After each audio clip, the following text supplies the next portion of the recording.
Hello everyone, welcome you all at my YouTube channel, The Nursing Academy. Myself Purnima. Today we'll discuss about step 4 of neonatal resuscitation, that is PPV with CC, means positive pressure ventilation with chest compression.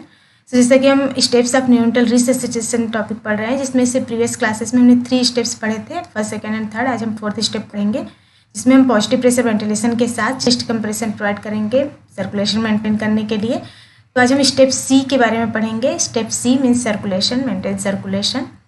Algorithm based neonatal resuscitation topic हम पढ़ रहे हैं, जिसमें 3 steps हमने पढ़े थे. जिसमें first step में हमने देखा था प्रिपरेशन फॉर बर्थ, जिसमें antenatal counselling, team briefing and equipment check हमने पढ़ा था. उसके बाद आफ्टर बर्थ हमने इनिशियल स्टेप्स ऑफ रिससिटेशन किए थे, जिसमें सेकेंड स्टेप में हमने पढ़ा था initial steps. And third steps में हमने देखा था PPV, that is positive pressure ventilation.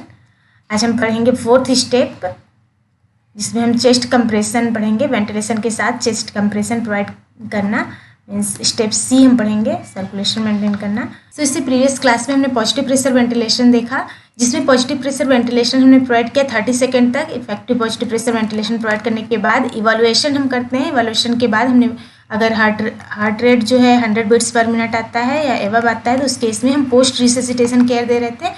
उसके बाद हार्ट रेट अगर बिलो 100 बीट्स पर मिनट आ रहा था, तो उस केस में हम वेंटिलेशन करेक्टिव स्टेप्स कर रहे थे. इसमें एमआर सोपा हमने किया था. वेंटिलेशन करेक्टिव स्टेप्स करने के बाद हम फिर से इवैल्यूएशन करेंगे. अगर heart rate 60 beats per minute या उससे ज़्यादा आता है, more than 60 beats per minute आता है, तो वेंटिलेशन कंटिन्यू रखेंगे. अगर less than 60 beats per minute आता है हार्ट रेट, तो उस केस में हम पॉजिटिव प्रेशर वेंटिलेशन के साथ चेस्ट कंप्रेशन भी करेंगे. सो चेस्ट कंप्रेशन का इंडिकेशन क्या हो जाएगा? Heart rate less than 60 beats per minute despite at least 30 second of effective PPV, effective positive pressure ventilation 30 second तक देने के बाद भी अगर heart rate less than 60 beats per minute आता है, तो हम चेस्ट कंप्रेशन प्रोवाइड करेंगे. यहाँ पर हमें ध्यान देना है कि हमें इफेक्टिव वेंटिलेशन के लिए इंट्यूबेशन जरूरी है, एंडोट्रैकियल इंट्यूबेशन. तो एंडोट्रैकियल इंट्यूबेशन कंसीडर करेंगे यहाँ पर इफेक्टिव वेंटिलेशन के लिए. सो इवेलुएट करेंगे heart rate less than 60 beats per minute despite adequate ventilation of 30 second, then chest compression provide करेंगे. चेस्ट कंप्रेशन में पोजीशनिंग क्या रहेगी? इसमें 2% रिक्वायर्ड होंगे. तो फर्स्ट पर्सन जो वेंटिलेशन प्रोवाइड करेंगे वो हेड साइड में रहेंगे इफेक्टिव वेंटिलेशन प्रोवाइड करने के लिए, एंड 1% रिक्वायर्ड रहेंगे चेस्ट कंप्रेशन प्रोवाइड करने के लिए.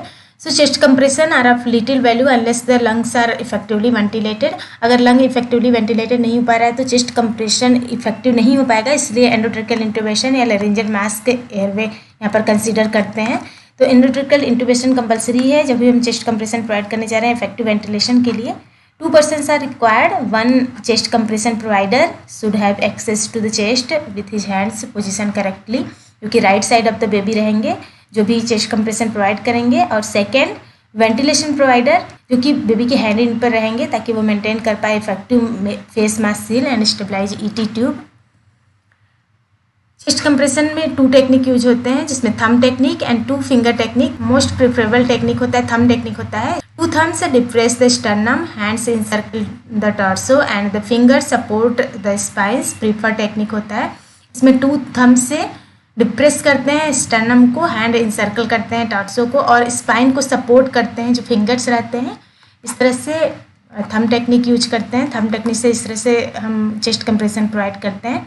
एंड 2 फिंगर टेक्निक में यहाँ पर tips of middle and index या फिर रिंग मिडिल फिंगर से 1 हैंड से हम कंप्रेस करते हैं स्टर्नम को, और अदर हैंड से हम बैक को सपोर्ट करते हैं. तो यहाँ पर ये फिंगर टेक्निक हो गया. मोस्ट प्रिफरेबल टेक्निक जो होता है थंब टेक्निक होता है, क्योंकि बेटर कंट्रोल होता है depth of compression and can provide pressure consistently. तो इस वजह से ये मोस्ट प्रिफर्ड मेथड होता है. स्मॉल चेस्ट अगर है बेबी का, तो उस केस में हम थंब को ओवरलैप करके चेस्ट कंप्रेशन प्रोवाइड करते हैं. इस तरह से थंब को ओवरलैप करके. ये है निपल लाइन, यहाँ पर स्टर्नम है और ये नीचे जिफॉइड प्रोसेस है. तो यहाँ पर मिड में ये कंप्रेशन एरिया है, यहाँ पर हम कंप्रेशन प्रोवाइड करेंगे. यहाँ पर भी आप देख रहे हैं 2 फिंगर से अगर हम कर रहे हैं, तो स्टर्नम ये है, यहाँ पर जिफॉइड प्रोसेस है, ये निपल लाइन है, और यहाँ पर कंप्रेशन एरिया है.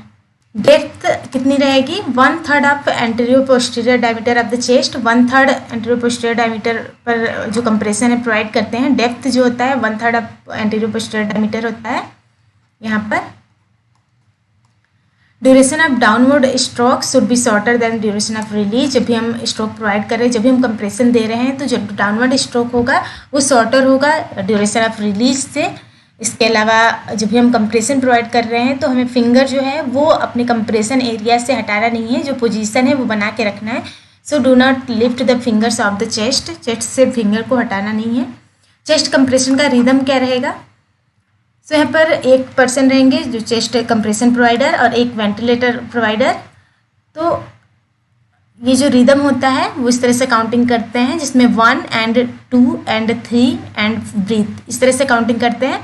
सो 1 and 2 and 3 and ब्रीथ कहने पर वेंटिलेटर प्रोवाइडर जो होते हैं, वेंटिलेशन प्रोवाइडर, वो स्क्वीज करेंगे बैक को, मीन्स एक वेंटिलेशन प्रोवाइड करेंगे।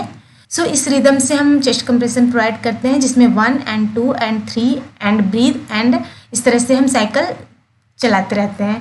तो यहाँ पर 3 कंप्रेशन हमने दिया, 3 कंप्रेशन के बाद एक वेंटिलेशन हम प्रोवाइड करते हैं। ये जो साइकिल होता है 2 सेकेंड का 1 साइकिल होता है, 2 सेकेंड का 1 साइकिल हम प्रोवाइड करते हैं। तो यहाँ पर correct rhythm for coordinating chest compression and ventilation is 1 and 2 and 3 and breathe and इस तरह से जो रिदम रहता है वो चलता है, करेक्ट रिदम जो होता है। इसमें रेशियो की बात करें तो रेशियो 1:3 होता है। वेंटिलेशन एंड चेस्ट कंप्रेशन का 1:3 रेशियो होता है। मीन्स 1 साइकिल अगर हम कर रहे हैं तो 1 साइकिल की बात अगर कर रहे हैं तो 1 साइकिल 2 सेकेंड का होता है। 2 सेकेंड में हम 3 कंप्रेशन प्रोवाइड करते हैं प्लस 1 वेंटिलेशन प्रोवाइड करते हैं।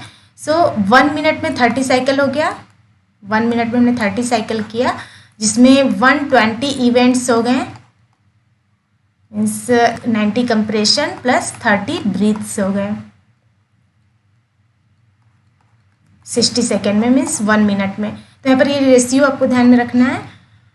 Avoid giving compression and ventilation simultaneously, 1 breath after 3 compressions. ये ध्यान में रखना है कि 1 ब्रीथ देना है और ब्रीथ 3 कंप्रेशन के बाद। चेस्ट कंप्रेशन के कॉम्प्लिकेशंस हैं laceration of livers and breakage of ribs. अगर प्रॉपरली अच्छे तरीके से चेस्ट कंप्रेस नहीं किया गया तो। When to stop chest compression, reassess after 45 to 60 second. If heart rate more than 60 beats per minute then stop chest compression and increase breaths to 40 to 60 पर minute. हम रीअसेस करेंगे। चेस्ट कंप्रेशन हमने provide किया 45 to 60 second तक। उसके बाद हमने evolution किया। इवोल्यूशन करने के बाद अगर heart rate more than 60 beats per minute आ रहा है देन चेस्ट कंप्रेशन हमें स्टॉप करना है और ब्रीदिंग मेंटेन करके रखना है 40 to 60 breaths per minute. So यहाँ पर हम इवोल्यूशन करेंगे। If heart rate is not improving then insert an umbilical catheter and give IV epinephrine. अगर हार्ट रेट मेंटेन नहीं हुआ, मीन्स लेस देन 60 है heart rate, effective chest compression और ventilation के साथ, चेस्ट कंप्रेशन प्लस वेंटिलेशन हमने दिया, उसके बाद हमने इवैल्यूएशन किया। अगर हार्ट रेट इम्प्रूव नहीं हो रहा है तो उस केस में हम तुरंत अम्बलाइकल वेनस कैथेटराइजेशन करेंगे और IV एपिनेफ्रिन देंगे। सो यहाँ पर हमने स्टेप C किया। स्टेप C में हमने करेक्टिव स्टेप्स ऑफ वेंटिलेशन होने के बाद MR सोपा के बाद हमने इवैल्यूएशन किया था। इवैल्यूएशन करने के बाद heart rate less than 60 beats per minute आ रहा था, तो उस केस में हमने वेंटिलेशन के साथ, पॉजिटिव प्रेशर वेंटिलेशन के साथ चेस्ट कंप्रेशन प्रोवाइड किया था। इसमें इंट्यूबेशन हमने किया था इफेक्टिव वेंटिलेशन के लिए। So intubate if not already done, chest compression coordinate with PPV, 100% oxygen saturation, ECG monitoring, consider emergency UVC। So यहाँ पर पॉजिटिव प्रेशर वेंटिलेशन और चेस्ट कंप्रेशन हमने प्रोवाइड किया और 60 मिनट्स तक या 45 to 60 मिनट्स तक हमने प्रोवाइड किया। उसके बाद इवैल्यूएट किया हमने। सो हार्ट रेट अगर 60 बीट्स पर मिनट से ऊपर आ रहा है तो हम वेंटिलेशन कंटिन्यू करेंगे, और हार्ट रेट जो है less than 60 beats per minute आ रहा है तो हम तुरंत अम्बलाइकल वेनस कैथेटराइजेशन करेंगे और IV एपिनेफ्रिन प्रोवाइड करेंगे। तो ये स्टेप C था, means maintaining circulation of the baby. So this is all about step C, means step 4 of neonatal resuscitation. Video अच्छा लगा तो लाइक करिए, शेयर करिए और सब्सक्राइब करिए इस चैनल को। इसके अलावा बेल आइकन प्रेस कीजिए ताकि आने वाले वीडियोज़ के नोटिफिकेशंस आपको मिलते रहें। Thank you.